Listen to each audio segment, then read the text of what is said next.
আজ মহাপ্রভুর স্নানযাত্রা। এই স্নানযাত্রার পূর্ণতিথিতে পুরীর মন্দিরের নিয়ম মেনেই বেলঘড়িয়ার রথতলায় জগন্নাথ মন্দিরের পুরীর মন্দিরে নিয়ম মেনেই এইখানে বলরাম জগন্নাথ সুভদ্রা দেবীর স্নানযাত্রা পালন করা হলো। কথিত আছে এই স্নানযাত্রার পরেই বলরাম জগন্নাথ সুভদ্রা দেবীর জ্বর আসবে, এই জ্বর থেকেও তিনি উঠবেন। আগামী 6 জুলাই রথের আগের দিন, সেদিন আবার ওনার ভক্তদের দেখা দেবেন। এই 15 দিন বলরাম জগন্নাথ সুভদ্রা দেবীর দর্শন পাবেন না ভক্তরা। শুধু একমাত্র যারা দৈনন্দিন পূজারী তারাই শুধু জগন্নাথ দেবের সেবা করবেন। এই জগন্নাথ দেবের স্নান যাত্রায় যে 108 কলসি জল আনা হয়েছিল, সেই জলে আবার 108 রকমের বিভিন্ন ঔষধ দিয়ে তাকে শুদ্ধ করা হয়। দুধ, দই, অগ্র, চন্দ্র, ঘি, মধু, এই ধরনের 108 রকম জিনিস দিয়ে সেই জলকে শুদ্ধ করে বলরাম দেবকে স্নান করানো হবে। 33 কলসি জল দিয়ে জগন্নাথ দেবকে স্নান করানো হবে। 35 কলসি জল দিয়ে সুভদ্রা দেবীকে স্নান করানো হবে। 22 কলসি জল দিয়ে এবং সুদর্শনকে স্নান করানো হবে। 18 কলসি জল দিয়ে পুজো করে, ভোগ দিয়ে, আরতি করে তারপর বলরাম জগন্নাথ সুভদ্রা দেবীকে স্নান করানো হয়। সৈয়দ আবু জাফরের রিপোর্ট, সাম্যজিৎ।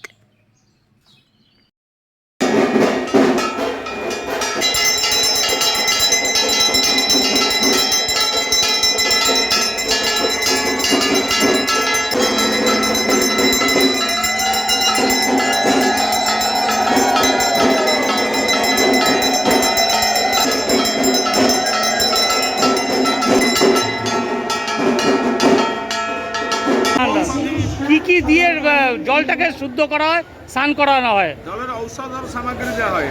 এটা কর্পূর, চন্দন, চুয়া, সর্বৌষধি, গ্রহৌষধি, দশ মূর্তিকা, নবমূর্তিকা, দশমূলি, ଆଉ କେଉଁ କେଉଁଟା ଯେ ସେ ସେ ଅଗୁর, চন্দন ଆଉ মোট কত রকমের দেওয়া হয়? 108 রকমের। হ্যাঁ, 108 108 রকমের দিয়ে শুদ্ধ হয়।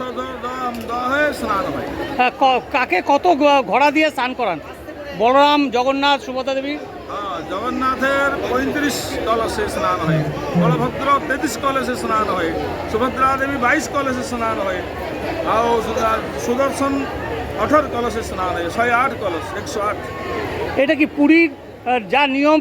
যা পুরীর নিয়ম হচ্ছে ওখানে সে হচ্ছে পুরো 108 কলসে স্নান এই রকমের হচ্ছে, ওখানে এই যে আজকে তো স্নানযাত্রা হলো, জগন্নাথ দেব তো জ্বর হবে, যা প্রথা আছে, এবার রথে মানুষের কাছে কি বার্তা দেবেন আজকে? বার্তা দেবো, ধর্মের পথে না গিয়ে ধর্মের পথে মানুষ আছে। প্রত্যেক মানুষ যারা রথ মেলা বলে জানতেন, ষোড়শ প্রচারে রথের পুজো, রথের যোগ্য অনুষ্ঠান আর রথের উপাসনা, আস্তে আস্তে আপনারা অভ্যাস তৈরি করুন। রথ মেলা না, রথ পুজো।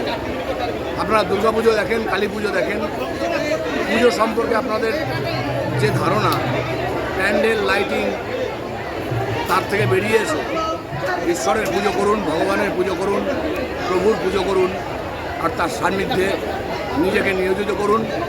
আমার মনে হয় এই বাদ দিয়ে আমাদের সনাতনী হিন্দুদের আজকে আর কোনো রাস্তা নেই।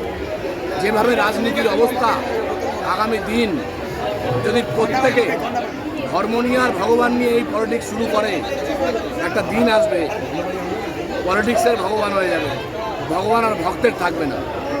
সেজন্য যারা ভক্ত, যারা পরে সমালোচনা করবেন যে আজকে ভগবান এই হয়ে গেল, ভগবান ওই হয়ে গেল, মন্দিরগুলো শেষ হয়ে গেল, তাদের বলবো তারা ঘরে না বসে থেকে ধর্ম প্রতিস্থাপন করুন, বাইরে বেরিয়ে আসুন। প্রভুর মূর্তিতে না, প্রভুর মন্দিরে না, প্রভুকে হৃদয়ে প্রতিস্থাপন করান। প্রত্যেক মানুষ ভক্তরূপে তার সান্নিধ্যে আসুন আর মানুষকে ভক্ত বা ভক্তিভাবে সাহায্য করুন। এ না হলে আমরা সনাতনীরা, আমরা একটা সময় আমাদের লুপ্তপ্রায় জীবন হবে। এর বাইরে আমার কিছু বলার নেই। এই বছর রথে কত আশা করছেন লোকের সমাগম হবে? গত বছর কি ছাপিয়ে যাবে তৃতীয় বছরে?